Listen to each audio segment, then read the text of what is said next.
It's the Gitty Gang Show on Cigar Box Nation TV. It's the Gitty Gang Show on Cigar Box Nation TV. And we're coming to you live from CB Gitty.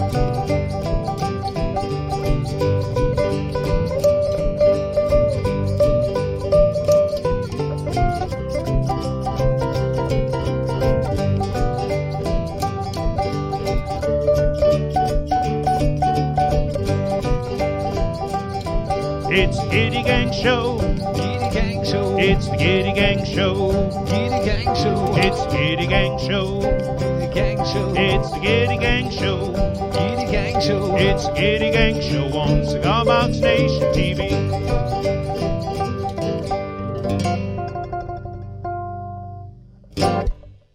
Nobody panic. Hey, look at that. Welcome, everyone, to yet another installment of the Gitty Gang Show. Number 124, unless I've missed count somewhere. Just a second before the intro stopped, I managed to get the iPad pulled up here with the show on it, handed over to the official announcer of who we've got with us. And as of right now, we've got William Lute, Steve Whittle, Mark Madding, Tim Henderson, it's good to see you, sir, Janice Baker Hughes, Janice Wilson Hughes, Adam Jellison, and the list goes on. Janet Baker Hughes, Janice Wilson Did Hughes. I mixed them up. Might be. It's a lot to keep. First time they've gotten mixed up. It's a lot to keep track of. So I'd like to commend my compatriots here on their fine Gitty Gangster shirts. I got the sweatshirt on underneath my apron here, and I have this shop apron on because, believe it or not, I have been out in the shop a little bit today, and in just a bit, on the third or fourth half of today's show, I'm going to be making the trek over here to my right to the workbench we've got set up, because I have some things to show you. A little bit of hands-on from the bench goodness. But before that, we have some winners to announce from last week's giveaway for some fine Old Time and Bluegrass Complete Edition songbooks. Got 3 of those were given away to 3 lucky winners from last week.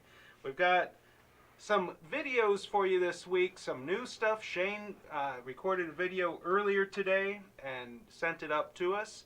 We've also got some blasts from the past, videos that it's been a good while since we've run any of these, but every once in a while we like to dig down into the archives and find some good stuff that maybe you missed the first time around. So we got a little Jimmy Driftwood and making music with a typewriter and some other good stuff like that. What else do we got? I'm going to be talking about mandolins and a secret, I call it a secret, or something you might not realize about the mandolin and how the mandolin is tuned. We got a video from AJ Gaither from back in the original Juke Shack days when AJ came up to visit us, and much more. So, where does that leave us, you may ask? I'll tell you, songbooks. I talk about songbooks a lot. I can put that back on the stand if you want. I work on songbooks a lot. Recently, the last couple of years, I guess, creating songbooks for Cigar Box Guitar and other instruments has become a pretty significant focus of mine, because I believe that getting us, getting you, getting everyone playing the instruments they build is very important.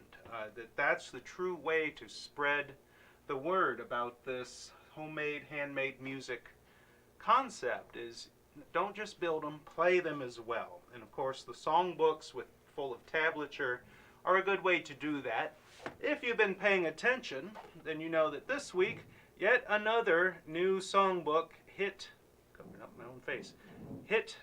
the market, hot off the press. This one containing 79 arrangements of 79 children's songs.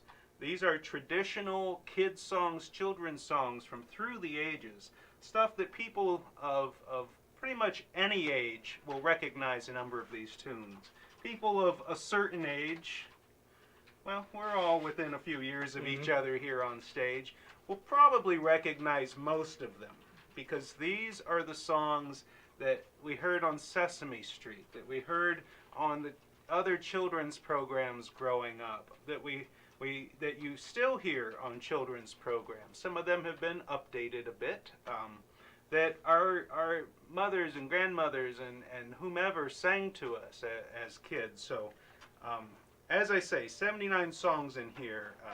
Here we go round the mulberry bush, Mary Had a Little Lamb, The Man on the Flying Trapeze, London Bridge is Falling Down, It's Raining, It's Pouring. What's the old man doing? Snoring. Still snoring, all these years later. Home on the Range, Hickory Dickory Dock. Here's a personal favorite. Sing it with me if you know it. Head, shoulders, knees and toes, knees and toes. You're gonna do the choreography. Yeah, I've heard it once. Head, shoulders, knees and toes. Oh, wow. Yeah. Knees and toes and anyway. I wasn't it's into children's, but I was listening to the radio as a child. Although I did watch Sesame Street, so I do remember. Everybody watched Sesame Street. Yeah. I've sung in some songs off Sesame Street, actually. Well, a lot of the songs in here, you know, they are all geared towards children, but some of them have been recorded in other genres and well. For example, A Tisket, a Tasket, A Little Yellow Basket. Ella Fitzgerald recorded that in a swing, jazzy sort of way back in the 40s. Some of these others have been recorded by more mainstream performers and reworked and such. So 79 songs, it's 250-ish pages, 240 pages. 30 or so of these songs tabbed out for the first time. A number of them come from previous songbooks I've released, but there's a lot of new content in here as well.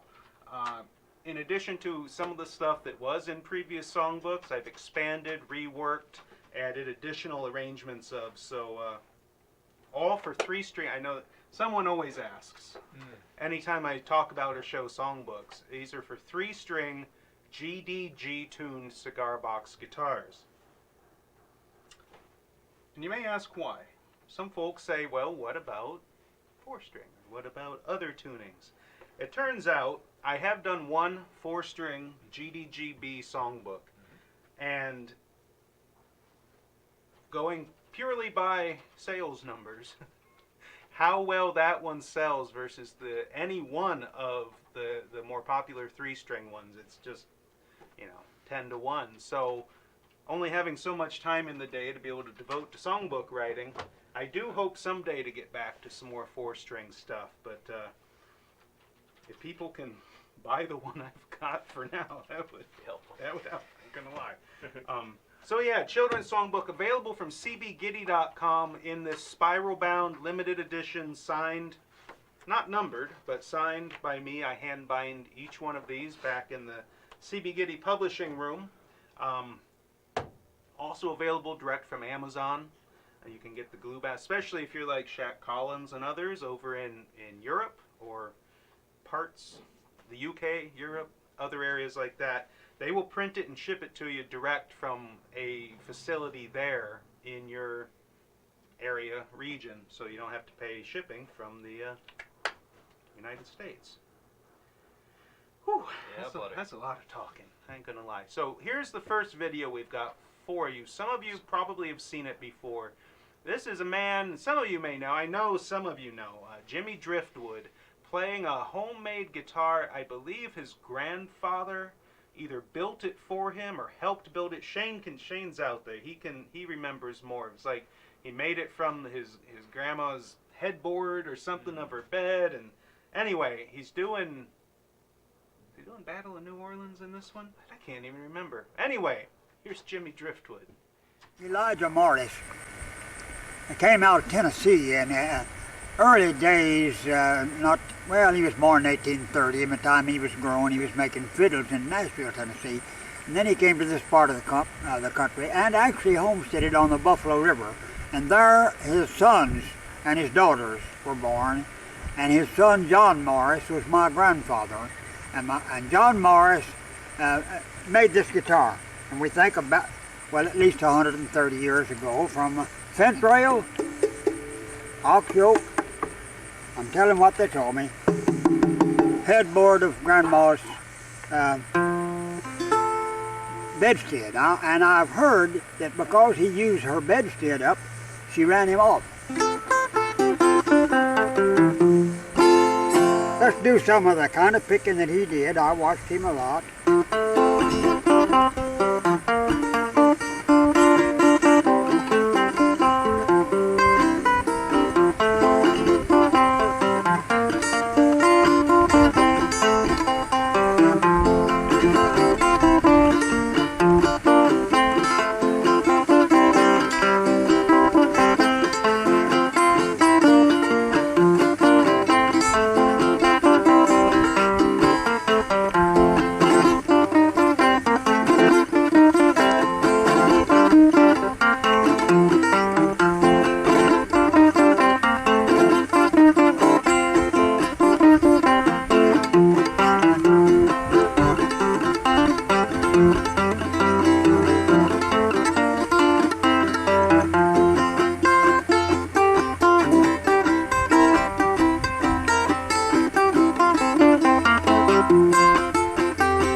Sal's got a sugar lip, so to say. Sal's got a sugar lip, so to say. Sal's got a sugar lip, so to say. To sweeten her belly with every day.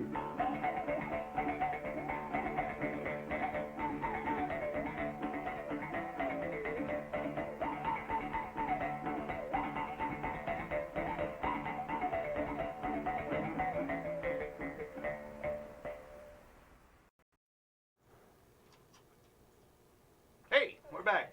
We believe both of those videos were Jimmy Driftwood. The mouth bow there, those are, if you never experimented with one, I've only done so very, for a very short while. It's some interesting stuff, and especially interesting because it's believed that mouth bows, starting with old hunting bows, might have been one of the first stringed instruments to kind of get broader attention in the ancient or prehistoric worlds. Like why somebody first took their hunting bow and put it to their mouth, maybe to, you know, like to pull the string tighter or something using their teeth, and happened to pluck it and it went boing.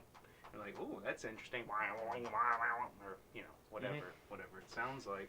You know, and that is one of the best known precursors of modern stringed instruments, guitars and all of that. So it's pretty cool stuff. Keith Rierick asking, how is it made? The mouth bow, I imagine.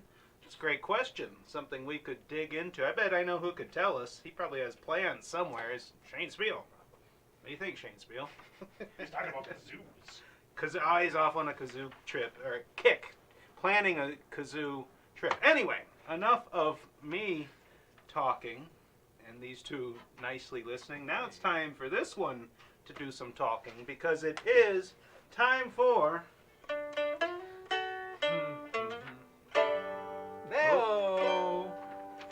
That's the deal. Thank you very much, Ben. Welcome back to Yeah, What Corner. And first up, come on now, we got Roll Tide Jimbo Burt down in Alabama.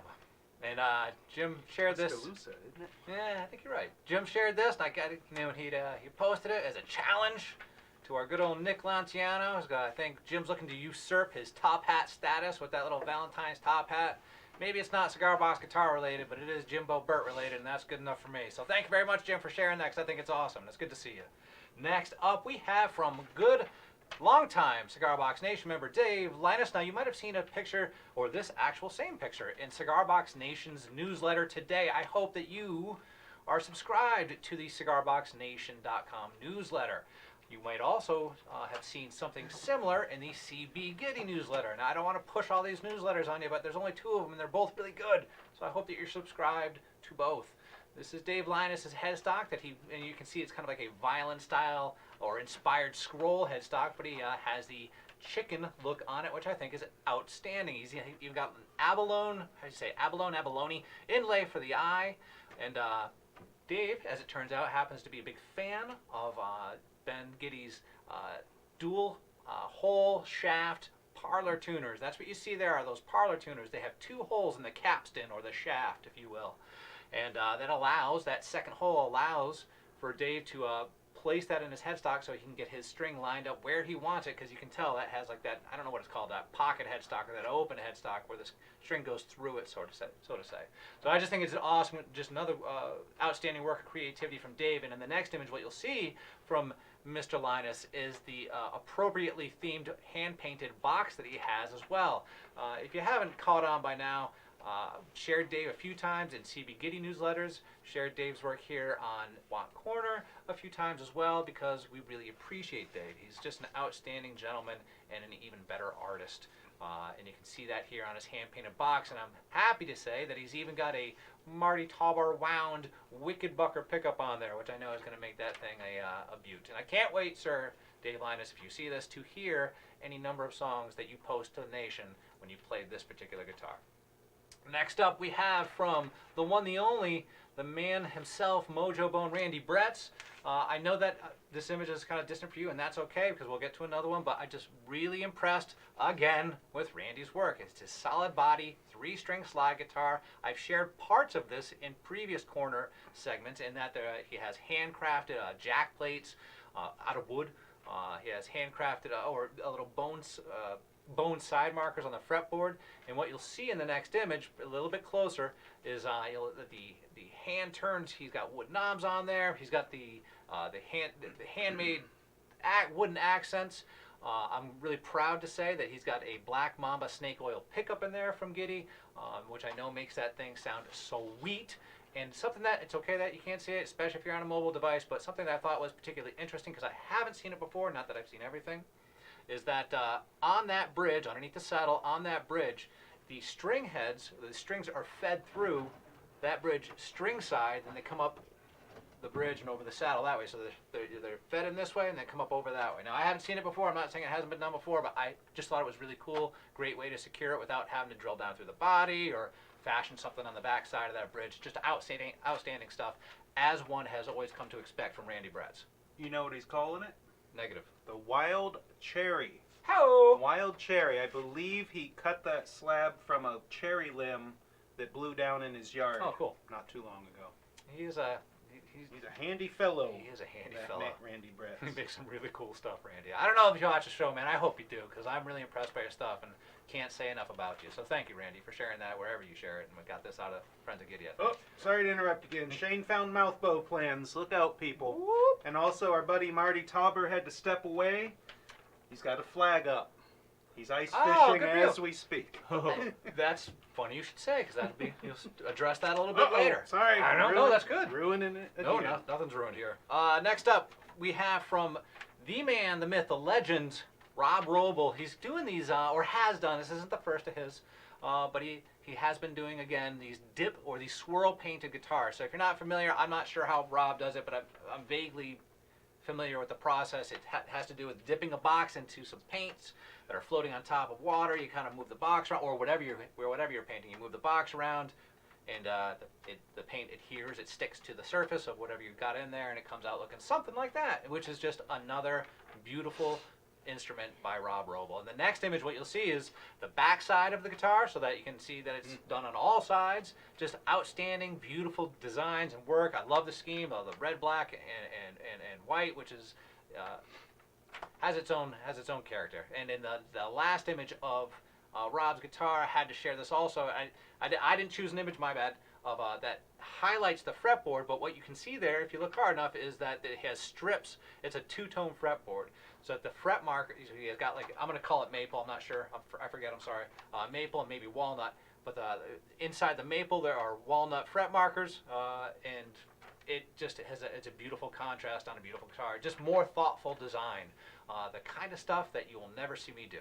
So awesome stuff, Rob. I'm glad that you take the time to, and here goes Nick doing his thing, which is awesome. You're going to see it blow up here in a second. Boom, boom, boom. Oh, here it comes. Boom. Here it comes. Come on now. Come on now. So, I mean, look, I know that we're all probably capable of doing that. I don't even know how. But I don't know how. I gotta admit. I don't know how. How do you even do that? I'm not motivated enough to figure it out. But I know that I look at this kind of stuff with admiration. It inspires me to. Perhaps I won't build like this, but it inspires me to get better at something, something else possibly. It's awesome stuff, and I hope somebody out there sees it and is like, I'm trying that next time too. So good stuff, Rob. I hope you see this, man. Thank you very much for being who you are and sharing what you do. Next up, I got a little something that Nick shared with me, and somebody sent to Nick, I believe. But it's just Nick found this just neat. It's not changing it, but it's just neat. It's somebody taking a little time to craft it. It's very small. You can see using the tree stump as scale or as a frame of reference. You can see how small it is. I really enjoy the little things that people make when they're with their creative minds when they're not building guitars. And this is another fine example of it. Like you'll see that Ben has pictures of little ornaments that Marty Tauber's made, with little guitars. We have had pictures on here shared before where it's maybe not an instrument, but it is something that is related to what it is that we all know and love. And I just really like this sort of, hey, just little side project. Hey, why don't you check this out? It's just cool. And I agree, it is cool. And I'm glad Nick shared that with me. And whomever, I think it's Nil Swanson who shared that with Nick. So thank you very much, Nil. I hope that I hope to see more stuff like this out of you all. I think that's really cool. It is Nils. Nils, there you go. Thank you, Nick. Thank you. Next up, speaking of Mr. Martin Tauber, this is not him. However, he's changed. Yeah, but this is a guitar. An impressive mustache. Yes, no, the thing is, as somebody would call it, glorious. That thing is impressive. That mustache and the guitar, which is built by Martin Tauber. This is his friend. Forgive me, I don't know. It's Steve's. I forget the last name, but it's Mr. Maine Fishing TV. And so apparently Marty, our good friend and wicked bucket winder up there in Maine, is now a pro, who is affiliated with Maine Fishing, and as Ben had just said just a moment ago, if you don't know, especially for those of you a little further south than us, a tip up is when somebody is ice fishing. And why somebody goes out and sits on the ice waiting to fish, that's another story entirely. But a tip up is something that isn't. You use a big auger, you drill down through the ice, you sit on the ice, you install this little thing inside that hole, and then you attach a line and some bait. And when something bites the bait, it pulls on the line, and the flag tips up. And so in this case, it was an 18-inch smallmouth bass, and Marty's got his supper. Bang, 18 inch. Wicked. That's a good sized smallmouth. It's all about the Not bass. gonna lie. It is all about the bass. That was Marty, so I'm not taking credit for that. But so congratulations, Marty, and you're a better, you're a more resilient human being than I am right now, sitting out there outdoors in your your onesie. Whoa. What? out there on the ice fishing, man. You're a good soul, man. That's all. So I'm sorry, but this is Mr. Maine's Fishing TV holding one of Marty's guitars, and I just had to share it because I think Marty's awesome, and it's just good to see that he continues to spread the love of Cigar Box Guitars out of the Cigar Box Guitar community and into other hands. So awesome stuff. Next up, we've got from our man down in Texas. Or one of our guys down in Texas. This is Walt Davis's guitar. We just posted in the CB Gitty newsletter one of his double-themed guitars this past week. I hope that you saw it.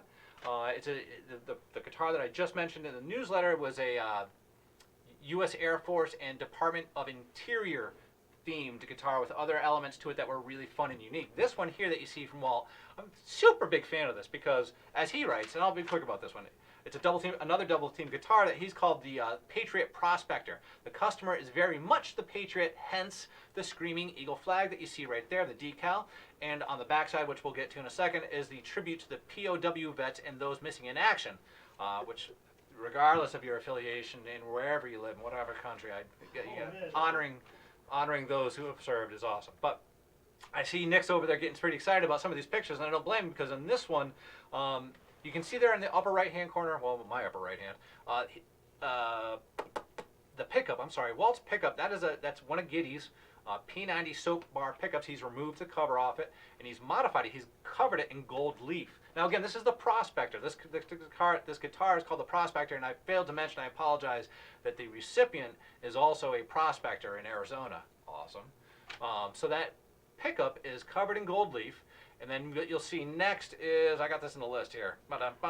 So the next image you'll see in the bottom sound hole, or the top sound hole. The top sound hole has, it's got like a little pickaxe, a shovel, and a knife on it, you know, to be like the gold digging prospector thing. And then there was another image there on the bottom sound hole has actual gold nuggets, the real gold that the prospector, this individual, this customer sent Walt Davis to use in the theme of this guitar, and that's exactly what Walt did. Installed these little gold flake nuggets on the sound hole. And in the next image, what you'll see is an Indian head nickel inlay in the headstock that is also gold plated. And I love seeing not only the P90 pickup that Walt used and put gold leaf on, but I love that he used these tuners. These are Gitty tuners. They're gold mocha perloid tuners, sealed gear on the back. Just makes it sets off the entire build. I just think it's beautiful stuff. And what do we got here? I think I got one more. Oh yeah, and on the next image, you'll see Walt's using black hardware, obviously to set off the rest with the gold. Got the black. I think it's, what do we call it? I'm sorry, Ben. Is it the barrel house? That's not the barrel. Not house. the barrel house. Slotted. Slotted. Okay, so and I believe it's a stainless steel slotted tailpiece. It does not come from us black. Walt takes. Does it? No, I'm sorry. Walt takes certain components from us and blow torches them for effect or paints them for effect, and this is an example of that. So he buys the components, but then makes them his own. And then there you can see the gold-plated jack plate. Now on the back here, that is the aforementioned tip of the hat to prisoners of war and those missing in action who have served their country. So awesome stuff, Walt. Another impressive build, and I'm just happy to share your art with the rest of the world. I think it's awesome. And I think we only got one more here. Last up is Tyler Garrett. He built this. I love this. Just bear with me here. He writes, my son asked me to make a Frozen, everybody out there but me has seen the movie, so Frozen, I'm sure you're familiar with it. My son, because I don't have a kid, my son asked me to make him a Frozen guitar a few weeks back. Being that he's only 3, I decided to make him a ukulele. He picked the box and the headstock shape himself. In the next image, what you'll see, the last image, Tyler writes, I'm not crazy about Frozen, but I love making stuff for my little boy, and he always tells me how proud he is of me. What more could a dad need? And I don't know, Tyler, what more a dad can need, but that your son's telling you that he's proud of you, I don't know that there's anything better. And I love this picture, so I'm happy to end Watt Corner with that one. I think it's awesome stuff. So thank you very much, everyone. This has been the Corner of the Watt. Let it go, let it go. Don't worry anymore. Oh, sorry, I got a little lost. Not planned at all. Lost That in was Frozen awesome. there a little bit. All right, well, thank you, Glenn, for that. Some great stuff. I haven't seen Marty. Yeah, Marty's back. All right, good. So what we have now is a thing. What is our thing? It is the video promised earlier, a blast from the past, a little bit of a looking back segment. This is our good buddy AJ Gaither in the original Juke Shack, playing some of his one-man band goodness. Now, I don't know if you follow AJ on Facebook. He's still out there building, playing his music, coming up with all sorts of cool woodworking things and kazoos and all sorts of stuff in addition to guitars. And he's doing the good work and could certainly use support from all of us. So here is AJ Gaither. Stringham Blues.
car full of coal. I got an aching down in my soul. I gotta make my run for sun comes up. Hell, I got a long uphill haul. I'm working harder than all of y'all, yeah. I got the train hand blues.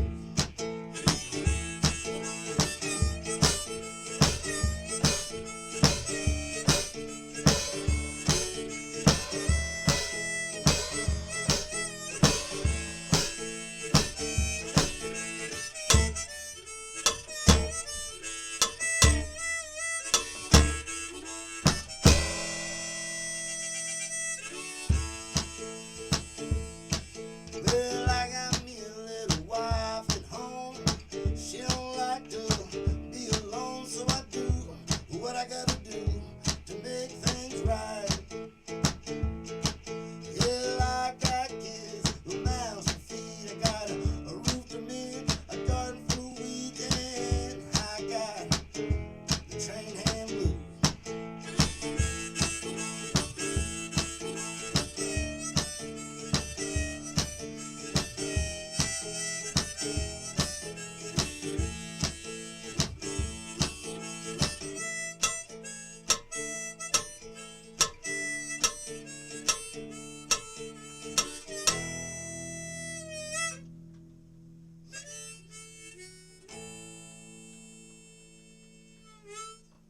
Thank you kindly, man.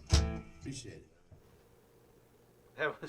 That was a good night when AJ came and joined us in the original Juke Shack.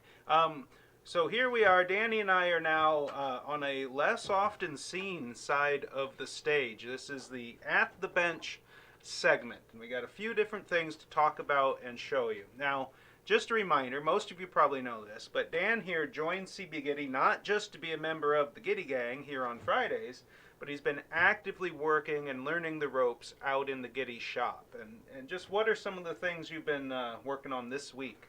Well, this week I worked on making the slides out of just, cut pieces of copper pipe, and Jason cuts them, and I make them look like not pieces of copper pipe.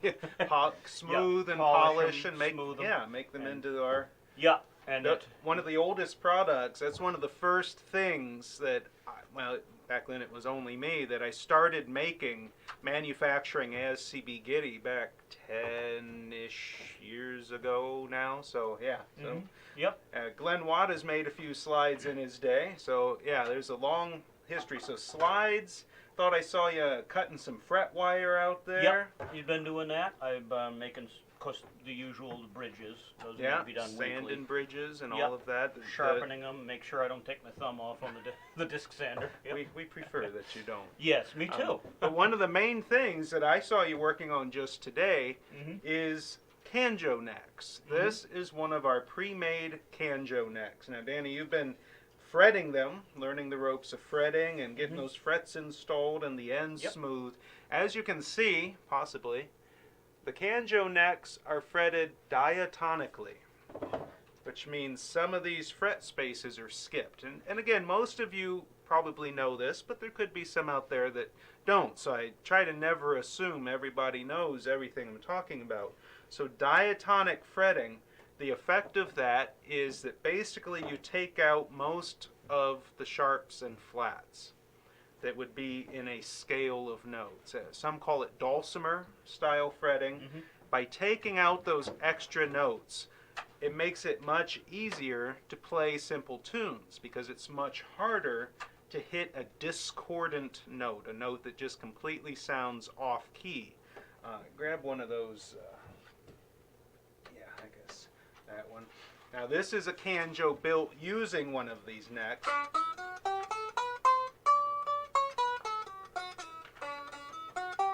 If you've ever played or built a canjo using these diatonic fretting, you know that it does make it a good bit easier to play. Now we use these canjo necks that Danny helps make, and Jake and RJ make a bunch of them. We provide them in canjo kits that we sell. Grab that one there. This is more of a standard style canjo, very similar to what could be built from our kit. We happen to have a custom label on this one. It's an antique, vintage coffee can style label. So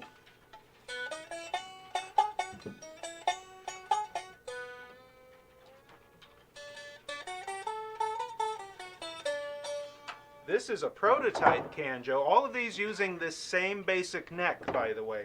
Prototype canjo that I'm looking at using a little bit different style can. Look at that. That is a pint, like a naphtha or spirits can, gunpowder tin. A lot of gunpowder would come in this style. And this is actually a vintage gunpowder tin label that I printed out and put on this one. Trying to experiment with some different looks and feels of cans to kind of branch out and broaden this whole canjo concept. But the cool thing about these necks, now we build our own canjos with them, we include them in our canjo kits. We also sell them individually. These are 100% made in the USA. They're milled and cut and drilled and fretted here in the Gitty shop. But they aren't just for one-string canjos. Our good buddy Amzie Adams down in New Orleans has bought these in quantity in the past, and he uses them for making two-string cigar box instruments. We pre-drill him for a single tuner. He extends this, adds a second hole or extends this into a slot, adds a second tuner, and I just happen to have a cigar box here. These are fretted to 24.5 inches, and we mark them for where the bridge should be. So if I place that on this cigar box at a reasonable spot for the bridge, about a quarter of the way in from the end, you can see that just rough fitting it like that, it makes it, a decent little instrument of length. Now, we pre-sand a picking divot in there, because when they are used as a canjo, like you can see there, the picking divot, it's nice to have a little bit of a deeper spot so your pick has some place to strike.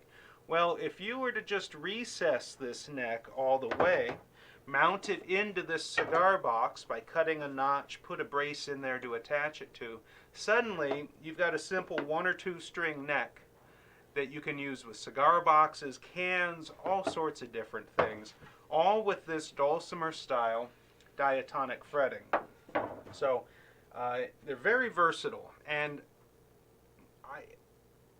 especially for new players, diatonic fretting can be very approachable. Kids, it's easy to pick out simple little tunes. Of course, got a whole line of canjo songbooks that I've done showing you exactly what number fret to put your finger on to make the notes, to play tunes. You can write those numbers right on the side of your neck if you want to make it even easier. So, Danny, you're doing good work out there, helping to make these canjo necks that nice and straight and smooth. It's fine work. Thank you. I do my best. Have you done any of the like the fretboards?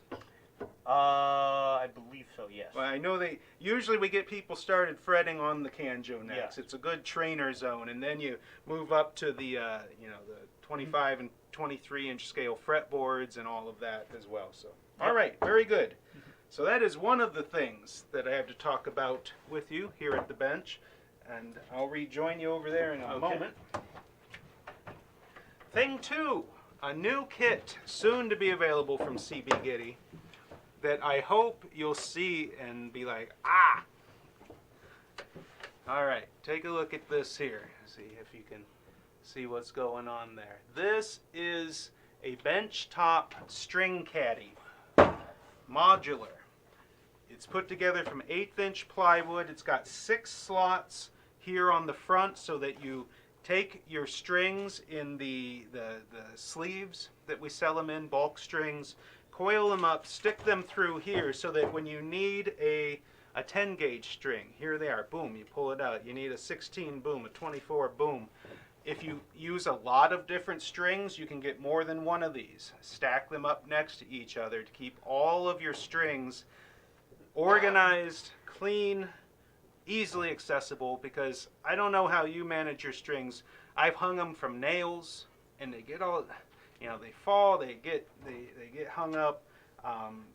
it can be tricky to keep these bulk string sleeves well organized.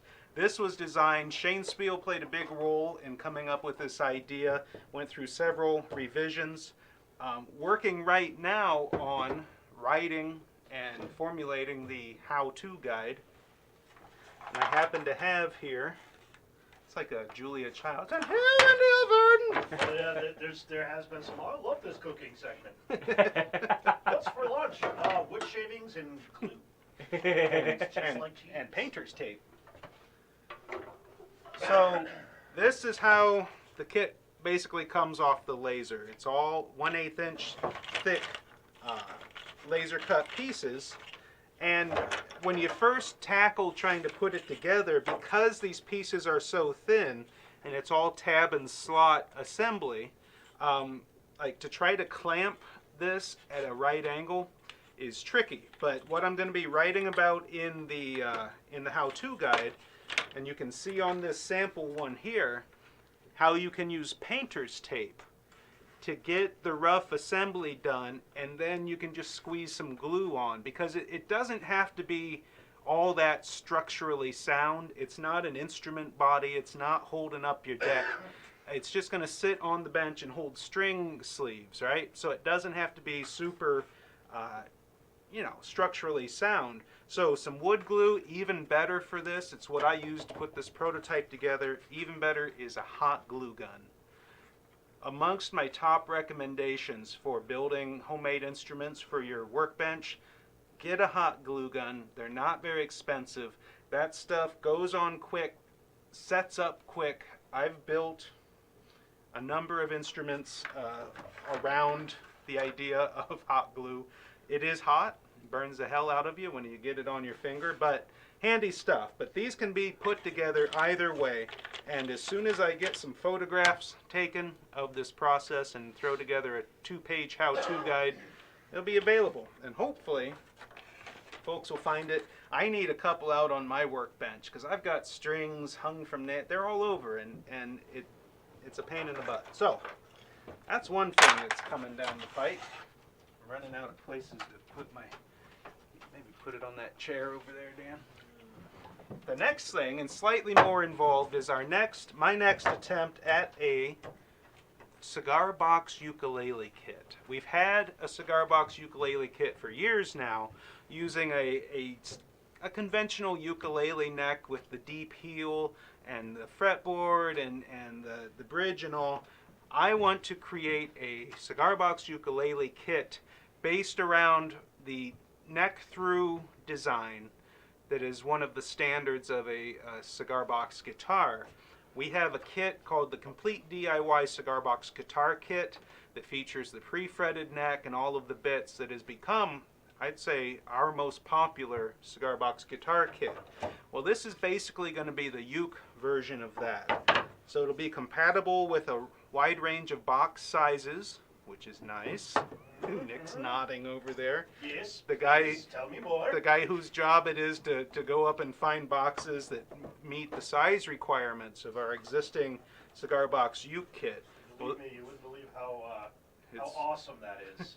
So this one will work with various sized boxes. I have not yet notched this box out, which I'll have to do to get this neck to sit down in. But this is a concert scale, 15-inch scale ukulele neck, headstock, fretboard glued on there with a 0 fret to keep that action nice and low. There's going to be a string retainer that goes up here to keep the strings down low and get that break angle and keep everything in place. It's going to mount through the box. You can see it's already notched out there for this box. The bridge will rest on the cigar box. And I know in a floating bridge style. And I know, like Shane brings up, that the bridges, the uke style bridges that mount to the top of the box, you know, the one-piece saddle bridge, strings come through and tie on. Sometimes, usually those are used on conventional ukuleles. And some folks feel that they do make for a better overall acoustic tone and volume. But in my opinion, for a kit like this, the floating bridge is a lot easier to use. It's a lot more versatile, and it's a lot more forgiving. if you mount that single piece saddle bridge on and get it just a little bit wrong, you're in a heap of trouble. Yep. This bridge is adjustable, it's movable, it's floating, so while we might sacrifice a little bit of acoustic volume and maybe just a hair of tone, I think the usability factor will make up for that. The goal is that the strings will anchor here in the part of the neck that extends through the box, get up there. One other thing I'm looking at for this, which is a little different from existing uke kits, we've got these little, I know you can't really see, but they're ukulele-sized sealed gear tuners, as opposed to the straight-through inline ones that ukes often use. So I'm thinking that these would make great tuners for this style of kit. They're more, I think they're just better. I don't like those straight-through uke. For example, like on this little prototype uke here, you can see these tuners go up straight through the headstock, and they work, but I've always found they tend to slip and such. Speaking of this uke, this is a prototype that I did a while back. You can see it's a neck on top style. I've got the neck actually, I don't imagine you can see, but there's actually a gap between the neck and the box because I put some washers in there to keep it a little bit separated.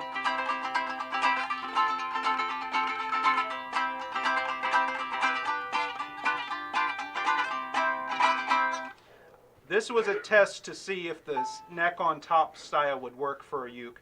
And as you just heard, it does, but it doesn't quite have the sound, the depth of tone that I'd like it to have. It's a little, I don't know, shallow, I guess you could call it.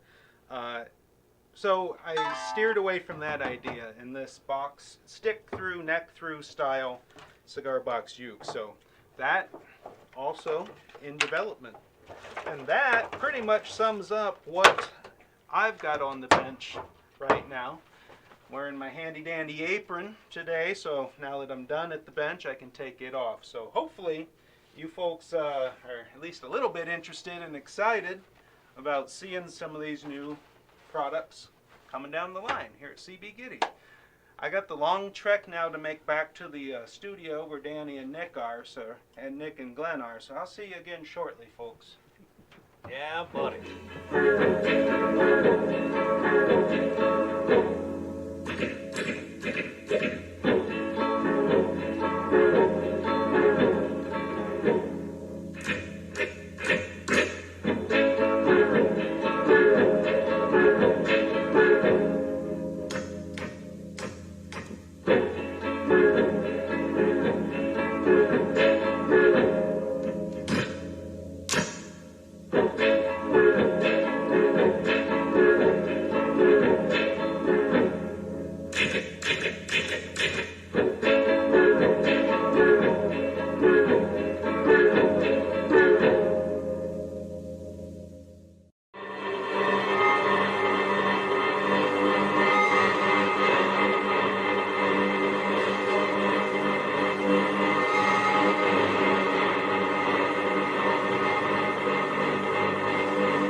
That was a long trek. All right, well, that was just a little snippet there, a blast from the past of some typewriter music. Sue Messiah is saying that's a little too weird even for her. Not buying it, Sue. Not buying it. You'll be showing pictures of one in the works within days. I just know it. briefly here, just want to show you a quick couple of photos. Down at the New Orleans Samantha Fish Cigar Box Guitar Festival about a month ago, they had a builders contest, as they have each year since that festival kicked off, where people bring their builds. They're judged by a panel of judges. First, second, third place winners are picked, and again this year CB Gitty sponsored, CB Gitty provided gift certificates to the 3 winners. So first place this year, and I think we got his photo ready to come up here, it's our good buddy Gordeaux, Gordon McCraner from over in Scotland, I believe, or at least in the UK somewhere, won first place. There he is on screen. There's Gordeaux showing his first place certificate, and I think the next image shows what he won with. It's that hubcap 5-string bass banjo thing there on it's our left. I think it'd be your left as well. And I think the other winners were also on there. Our good buddy George Keatonberg won second place, and Rob Roble got third place. And they all got CB Gitty gift certificates for their wins, so congrats to all the winners, and especially to the first place finisher there, Gordon. Yes. Yeah, buddy. All right. I now have a question for you, for those in the room. Danny might not already know the answer. So, how can you learn to play 5 instruments at the same time? Nick has an answer. String them all the same. Well, that's actually... I don't think your mic's plugged in, by the way. I don't think so either. Sorry about that. Just remembered I unplugged. There's the cord right sticking out off the edge of the touch. Anyway, there he is. String them all the same. String them all the same. That is correct. But there is a way... Anyway, let's talk about the mandolin. I've been focusing on the mandolin a good bit these last few days. This is one of the first homemade instruments I built. This was probably number 5 or 6 back in 2008, and it is mandolin scale, 4 strings. This, of course, is a store-bought mandolin, my first official mandolin that I bought back in whenever the hell that was, probably 2007 or 8. Mandolins are tuned G, D, A, E. Turns out a lot of other things are too. So what I've been thinking a lot about lately is if you build a 4-string cigar box guitar and you put strings on it to tune it to G, D, A, E, and you learn to pick that thing and you learn to play some chords on it, you might not know it, but at the same time you are learning to play the mandolin. You're learning to play... Grab that down there, Glenn Watt. You're learning to play the octave mandolin. You're learning to play the Irish tenor banjo. You're learning to play the tenor guitar, 4-string guitar that can be tuned G, D, A, E. And with the fingerings and such like that, you're also getting a little bit of a leg up if you ever decide to pick up the violin, the fiddle, because that is also tuned to G, D, A, E. So I've been thinking about that concept a lot lately. You know, when people think about cigar box guitar, 4-string cigar box guitars, often they go to G, D, G, B, that open G tuning. I intend to put some effort and some publishing, design, thought, and time into this idea that if you make the effort to learn G, D, A, E chords and picking and how to read that tablature, you are actually learning how to play a family of instruments, a number of them conventional. Now, you can take that and you can build a range of scale length instruments, you know, from the little, this is, I think, 14-inch scale, maybe around 14, on up to a 25-plus inch scale length.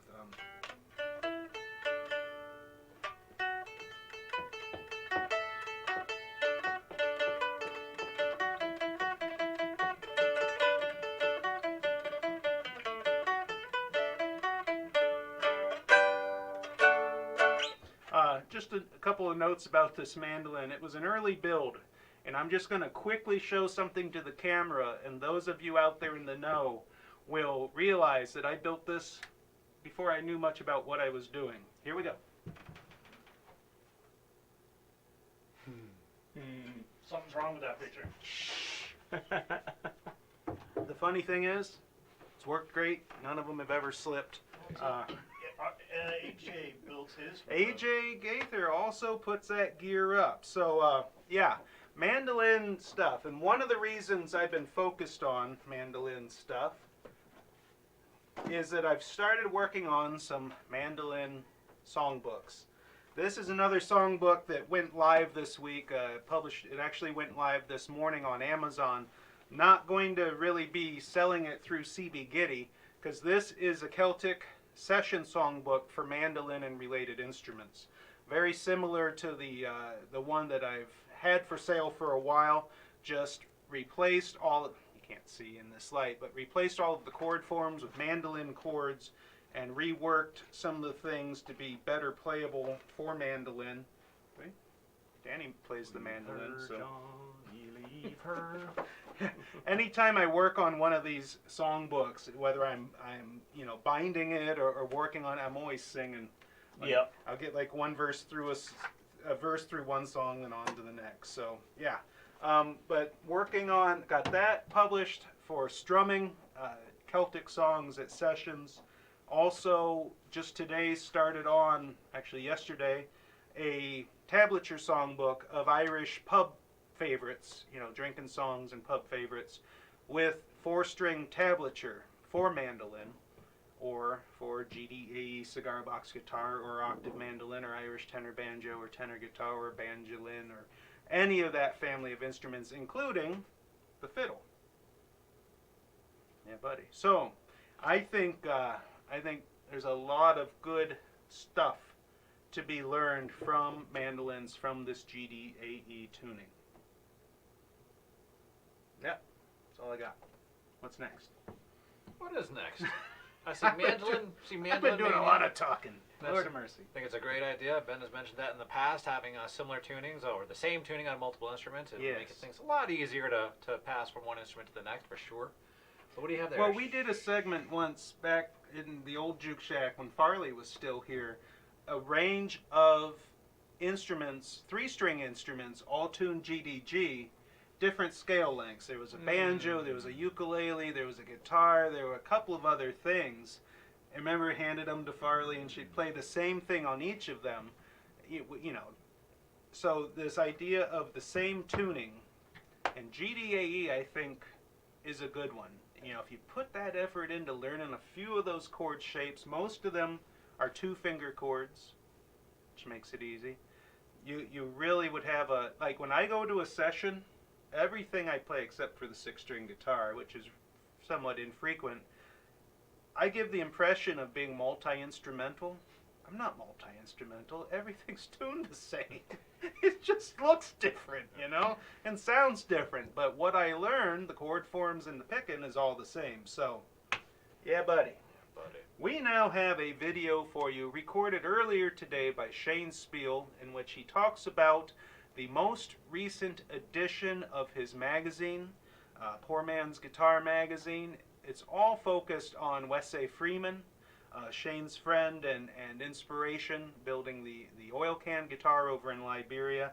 I'm sure the print job is paused by now, but I'm printing out the full color printed editions for Shane of this month's magazine. Hope to get them in the mail to him today, so he'll have them soon, but take a look.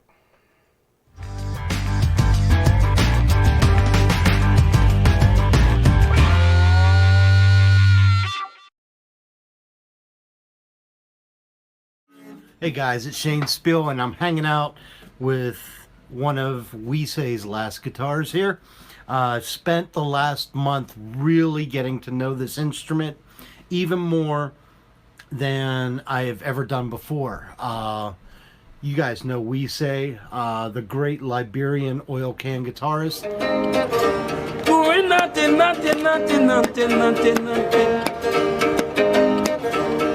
We were moving with our bono on our hair.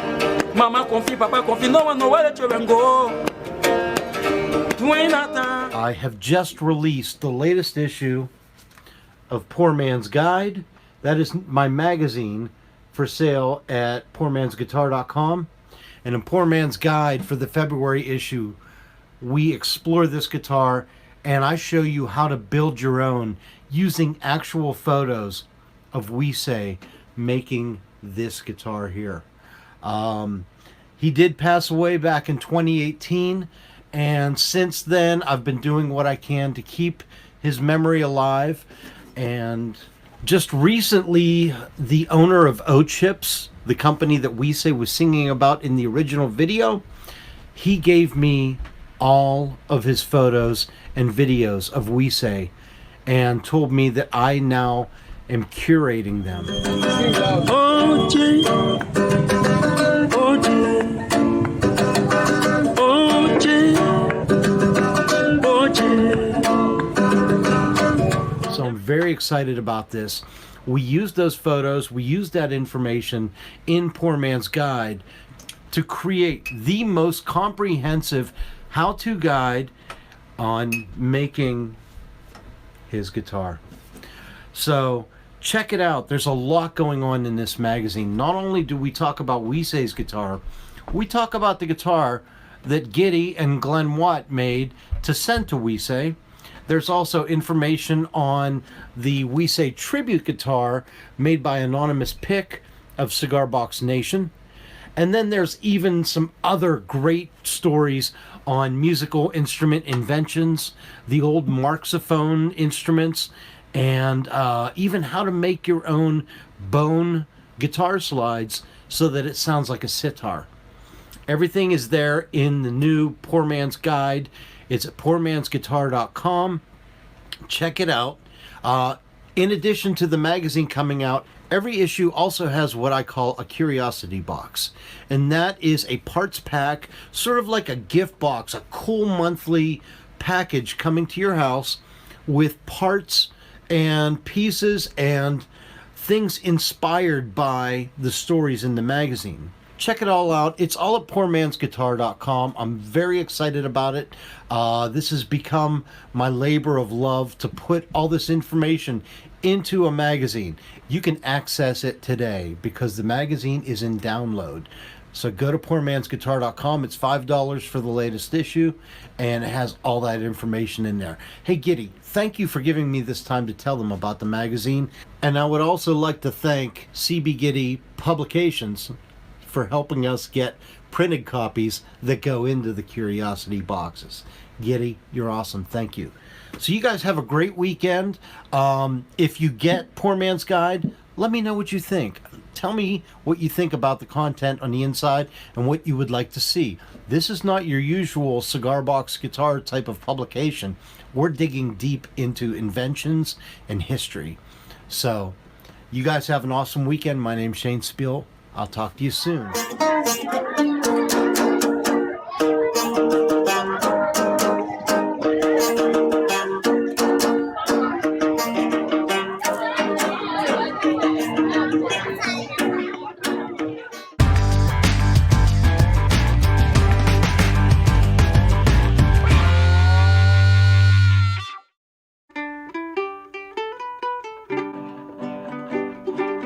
Yeah, that's my intro right there. Sorry.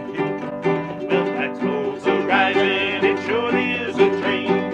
Surely is a train, boy, it surely is a train.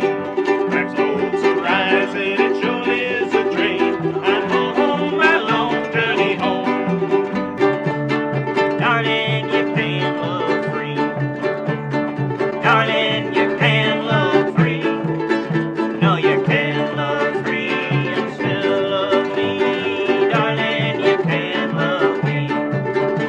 I'm riding on that Dew River train. I'm riding on that Dew River train. Lord, it's the same old train that brought me here, gonna carry me away again. Darling, you can love home. Darling, you can love home. Hey, we're back. Well, thanks to Shane for putting that video together. We were talking off mic and off camera while it was playing. Like, anytime you're sitting there telling yourself, I can't build a guitar, I can't make music, I can't afford the stuff, I can't buy this, I don't have the right that. Wesseh built that guitar like using a machete and a screwdriver from garbage found on the streets of Liberia, being almost entirely blind. None of us have any excuse. No excuse. So if he can do it, we can do pretty much anything. So following Shane's video was another video he put together this week for us, a little commercial ad for the Bluegrass and Old Time Songbooks, 3 of which given away right now. Nice. These are being given away to people who shared the Facebook broadcast last week or commented on the YouTube broadcast, because we simulcast these shows to both Facebook and YouTube. So this time there were the winners chosen at random from that list of people, 2 from Facebook this week, 1 from YouTube, again at random. So I'm happy to announce one of the winners is Bill Nolan, whose name I think I saw out there, and ironically Bill's the one last week when we announced the winners of the Irish books. He was like, I sure wish I would win one. Well, Bill, guess what? The random number generator heard your plea. So Bill Nolan gets one. Second one goes to another good buddy. I was so happy to see these names come up. Dutch Wigman. Hey. Our good buddy Dutch has won one of these books. I think he just bought one. Did he? Well, he'll have one to give to a friend. He didn't buy the complete edition because it's not yet listed for sale. There you go, Dutch. There So, you go. And just a quick note, I got these as proofs from the publisher, so they do have a not for resale stripe across there, but otherwise unaffected. So, the third winner, and from a gentleman watching on YouTube last week, at least that's where he made the comment. He might have shared it on Facebook as well, but Kurt Gardner. Hey. Kurt Gardner, another name we love to see come up on there quite a lot. Kurt Gardner is the winner of the third Old Time and Bluegrass Favorites Complete Edition Songbook. 140 traditional and old time songs total in here. 430 odd pages. It's a beast, I ain't gonna lie.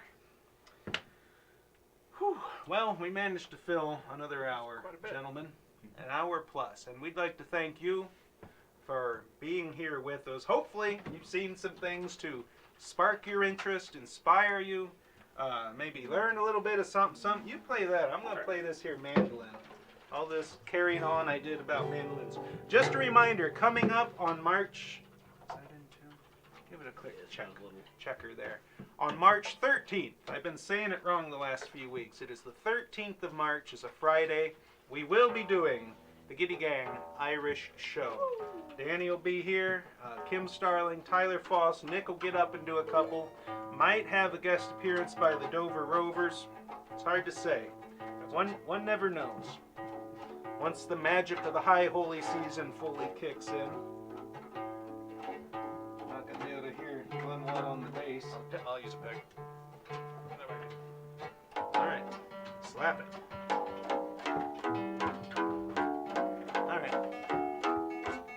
I hear it.